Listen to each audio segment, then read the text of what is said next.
আমরা এই ঝড়ে আমাদের বহু সহকর্মীকে হারিয়েছি। এখন বক্তব্য থেকে কথা হচ্ছে কাজ। জনগণের সমর্থন পাবার পরে আমাদের দেশকেও পুনর্গঠন করতে হবে। প্রিয় সহকর্মীবৃন্দ, আমার কাছে আমি মনে করি জিনিসটাকে এইভাবে দেখি। একটি ঝড় গিয়েছে, সমগ্র দেশের উপর দিয়ে একটি ঝড় প্রবাহিত হয়েছে, দেশটাকে লণ্ডভণ্ড করে দিয়েছে। আমরা বিভিন্ন সময় বক্তব্য রাখি। যখন বক্তব্য রাখি আমরা দেশের বিভিন্ন সেক্টরের কথা বলি। প্রত্যেকটা সেক্টরকে লণ্ডভণ্ড করে দেওয়া হয়েছে। ডিটেইলে আমি গেলাম না। রাজনৈতিক দলগুলোর বিরুদ্ধে গুম করা হয়েছে, খুন করা হয়েছে। আমাদের শত শত হাজারের কাছাকাছি নেতাকর্মী আমাদের খুন হয়েছে, গুম হয়েছে। আমাদের বিএনপি সহ অন্যান্য আরো বিরোধী রাজনৈতিক দল, তাদের নেতাকর্মীদেরকে গুম খুন করা হয়েছে, অত্যাচার করা হয়েছে, পঙ্গু করে দেওয়া হয়েছে আমাদের সহ বহু বিরোধী দলের নেতাকর্মীদেরকে। দেশের সেক্টরগুলোকে যেরকম ধ্বংস করা হয়েছে, জনগণকে যেরকম নিষ্পেষিত করা হয়েছে, রাজনৈতিক দলগুলোকে সেভাবে নিষ্পিত করা হয়েছে, অত্যাচারিত করা হয়েছে, নির্যাতন করা হয়েছে নেতাকর্মীদেরকে। সেই ঝড় কেটে গিয়েছে। ঝড় কেটে যাবার পরে যখন ঝড় হয়, প্রাকৃতিকগতভাবেও যখন ঝড় হয়, ঝড়ে চলে যাওয়ার পরে লন্ড ভন্ড শস্য খেতেই হোক, ঘর বাড়ি হোক, মানুষ আবার সেটিকে পুনর্গঠন করে। প্রিয় সহকর্মীবৃন্দ, আমরা এই ঝড়ে আমাদের বহু সহকর্মীকে হারিয়েছি।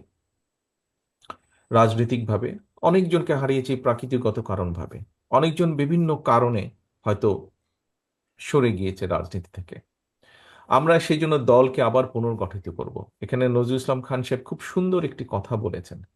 যেই মানুষগুলো এত ঝড়ের পরেও দলটিকে ধরে রেখেছে, যেই মানুষগুলো দলকে নিয়ে গিয়েছে সাধারণ মানুষের কাছে, যেই নেতাকর্মীগুলো, যেই কর্মীগুলো নিয়ে গেছেন মানুষের কাছে, মানুষের মধ্যে ধরে রেখেছে দলগুলোকে, যেই মানুষগুলোর কারণে আজ আমরা আমাদের অবস্থান থেকে আমাদের কথাগুলো বলতে পারছি, সেই মানুষগুলোকে আবার আমরা একত্রিত করতে চাই, ঐক্যবদ্ধ করতে চাই। এবং সেই জন্যই আজকে আমাদের এই নবায়ন, মেম্বারশিপ নবায়ন করার, সদস্যপদ নবায়নের আজকের এই আনুষ্ঠানিকতা। কেন আমরা নতুন সদস্যপদ গ্রহণ করতে চাইছি না, আমি সে প্রসঙ্গে যাচ্ছি না। নেতৃবৃন্দ, স্টেজে উপস্থিত নেতৃবৃন্দ, ওনারা সুন্দরভাবে খুব সুন্দরভাবে বলেছেন এবং এর বিষয়টি আপনারাও জানেন। আমাদের এই প্রোগ্রামটি আহ, যেমন বিএনপির প্রতিটি নেতাকর্মীর জন্য একটি অত্যন্ত আনন্দের দিন। আমি যখন সই করছিলাম, মঞ্চে উপস্থিত নেতৃবৃন্দ যখন সই করছিলাম, খেয়াল করে দেখবেন আপনারা, ভিডিও করাই আছে, একটু রিওয়াইন্ড করলে দেখবেন প্রত্যেকটি মানুষ কিন্তু হাস্য উজ্জ্বল ছিলেন। অর্থাৎ যেই প্রতিষ্ঠানটির সাথে আমরা এত কিছুর পরেও আছি, সেই প্রতিষ্ঠানটিতে যখন আমরা আবার নবায়ন করছি, এটি একটি আনন্দের বিষয়। এবং এই আনন্দ আমরা সমগ্র বাংলাদেশে বিএনপির লক্ষ কোটি নেতাকর্মীর মধ্যে ছড়িয়ে দিতে চাই। আমরা দৃঢ়ভাবে বিশ্বাস করতে চাই আমরা ইনশাল্লাহ জনগণের সমর্থন আমরা পাব। জনগণের সমর্থন পাবার পরে আমাদের দেশকেও পুনর্গঠন করতে হবে। দলকে যদি আমরা সঠিকভাবে পুনর্গঠন করতে না পারি, আমরা দেশকে পুনর্গঠন করতে পারবো না। দেশকে পুনর্গঠন করার জন্য, রাষ্ট্রকে মেরামত করার জন্য আমরা কিন্তু 31 দফা দেশের সামনে, দেশের মানুষের সামনে উপস্থাপন করেছি আমরা। সেটিকে যদি বাস্তবায়ন করতে হয়, অবশ্যই আমাদের দলকে ঐক্যবদ্ধ, দলকে পুনর্গঠিত করতে হবে। যারা মেধাবী মানুষ, সেই মানুষগুলোকে আমাদের সামনে নিয়ে আসতে হবে। যারা পরিশ্রমী, যাদের মধ্যে সততা আদর্শ আছে, এরকম মানুষগুলোকে আমাদের আরো ঐক্যবদ্ধ করতে হবে। আরো তাদেরকে কাছে নিয়ে আসতে হবে, দলের কাছে নিয়ে আসতে হবে, দলের সাথে আরো সম্পৃক্ত করতে হবে। নজরুল ইসলাম খান সাহেব একটি কথা বলেছেন যে সমর্থক থেকে কর্মী, শুভাকাঙ্ক্ষী থেকে সমর্থক, সমর্থক থেকে কর্মী, কর্মী থেকে নেতা বানাতে হবে। আমাদের ভালো মানুষ দরকার, এফেক্টিভ মানুষ দরকার, প্রোডাক্টিভ মানুষ আমাদের আগামী দিনে দরকার। কারণ এই রাষ্ট্রটিকে পালিয়ে যাওয়া স্বৈরাচার অনেক পিছনে নিয়ে গেছে, ধ্বংস করে দিয়েছে বিভিন্ন জায়গাগুলো। কাজেই আমাদেরকে যদি পুনর্গঠিত করতে হয়, আমাদের সেইরকম মানুষ দরকার, সেই রকম মানুষগুলোকে আমাদের বের করে নিয়ে আসতে হবে।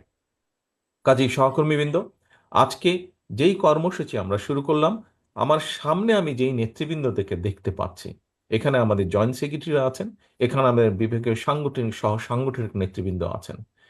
স- নেতৃবৃন্দ, আপনাদের মাধ্যমেই কিন্তু আমাদেরকে এই কর্মসূচিটি বা এই সাংগঠনিক যে কর্মসূচি আমাদের নবায়ন, সদস্যপদ নবায়নের, এটি আমাদেরকে সাকসেসফুল করতে হবে। কাজেই আপনাদের দিকে দল তাকিয়ে আছে এবং আপনারা থানা, পৌর, ইউনিয়ন, গ্রাম, জেলা, এই পর্যায়ে যারা নেতৃবৃন্দ আছেন, তাদের মাধ্যমে অর্গানাইজ করে আমি দৃঢ়ভাবে বিশ্বাস করি যেভাবে আন্দোলনের সময় স্বৈরাচারের বিরুদ্ধে আন্দোলনের সময় আপনারা বিভিন্ন সময় তাদেরকে সংগঠিত করে ঐক্যবদ্ধভাবে সুন্দরভাবে অর্গানাইজ করে আপনারা সফল করেছিলেন আমাদের সেই বিভাগীয় সমাবেশগুলো, আমাদের বিভিন্ন সময় অন্য অন্য অনুষ্ঠানগুলো আপনারা সফল করেছিলেন, এই কর্মসূচিটিও আপনারা সফল করবেন। এখানে আমাদের সম্মানিত সভাপতি ওনার বক্তব্যে একটি কথা বলেছেন যে গতবার যখন আমরা শুরু করেছিলাম আহ, একটু একটি বিষয় ওখানে ছিল। আমরা চাই সেই বিষয়টিকে, সেই দুর্বলতাটিকে এবার পাশ কাটিয়ে, সেই দুর্বলতাকে ওভারকাম করে আমরা আরো ভিতরে চলে যেতে চাই, অর্থাৎ আরো তৃণমূলের কাছে চলে যেতে চাই। যেই তৃণমূলকে আরো সংগঠিত করলে আমরা দলকে সংগঠিত করতে পারবো। প্রিয় সহকর্মীবৃন্দ, আমি বক্তব্য বাড়াবো না। এখন বক্তব্য থেকে কথা হচ্ছে কাজ। এখন কাজ আমাদের, বিশাল কাজ আমাদের সামনে আছে। আসুন, যে উৎসাহ, যে উদ্যোগ, যে দেশপ্রেম নিয়ে আমরা স্বৈরাচারের বিরুদ্ধে গুম খুনের পরেও, শত অত্যাচার নির্যাতনের পরেও আমরা দমে যাইনি। আমরা আমাদের দলের হাজারো লক্ষ নেতাকর্মীকে নিয়ে আমরা স্বৈরাচার মুক্তি আন্দোলনে ঝাঁপিয়ে পড়েছিলাম।